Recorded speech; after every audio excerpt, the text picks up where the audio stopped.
Andreas Lorkner here, your salesman of the sleeve, and today we're going to talk about the 26 Outlander. Here I am sitting in one. It's fully wrapped up. It's ready to go.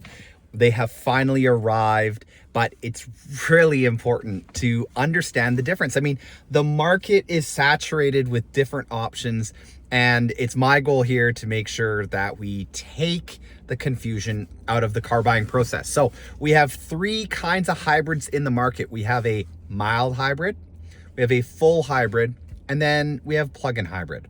So Mitsubishi makes a mild hybrid and we make a plug-in hybrid. We don't do a full hybrid.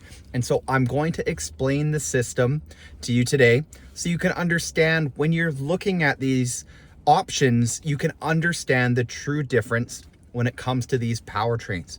Most people hear the word hybrid and they just think one thing.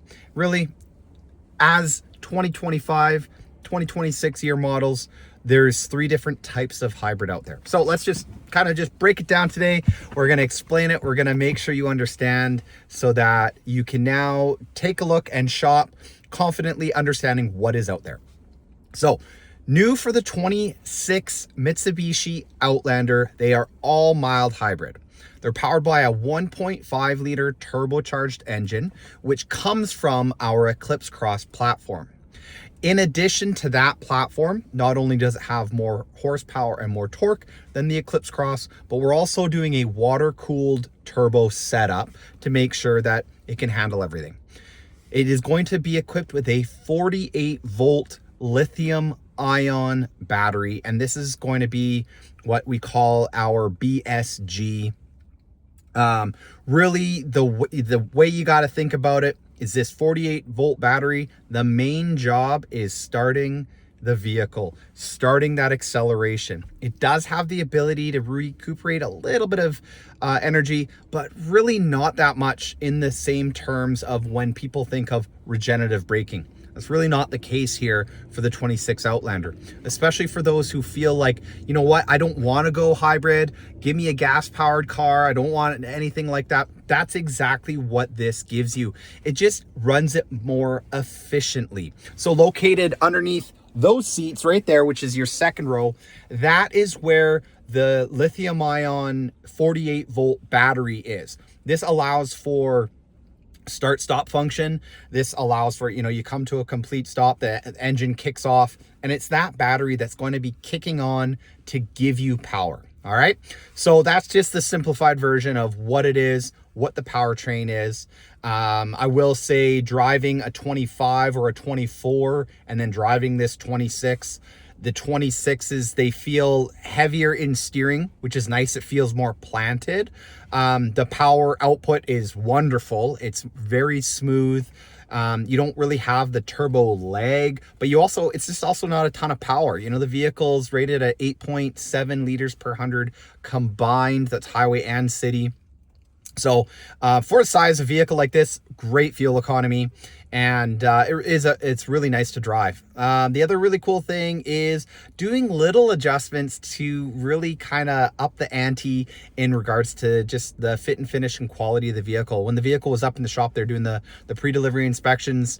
The underlay has that same sound deadening materials that a lot of manufacturers put in the wheel well. So this was a really nice touch from Mitsubishi, and definitely helps with that fit and finish that the Outlander has come to know, and gives a beautiful viewing of the emboldenment of what this new generation came in, right? 22, 23, 24, 25, right? So keep on going with making things better. That's how that is. All right, so moving on to the conversation. What is a full hybrid? Now, a full hybrid, this is going to be like the competitive set, like the Honda CR-V hybrid, the Toyota RAV4 hybrid. What a traditional hybrid is it's going to be a hybrid vehicle with a 1 to 2 kilowatt hour battery inside the vehicle. Now, this will allow for a little bit of pure electric driving, not very much. It'll allow for more energy recuperation. Again, not a whole lot. And the big thing here is, you know, driving speeds under 15 kilometers an hour, you can probably be pure EV. But with a battery the size of 1 to 2 kilowatts, you're really not going far on that pure EV side of things. And then the hybrids themselves, like a full hybrid, comes with a pretty big price tag increase to get that hybrid technology.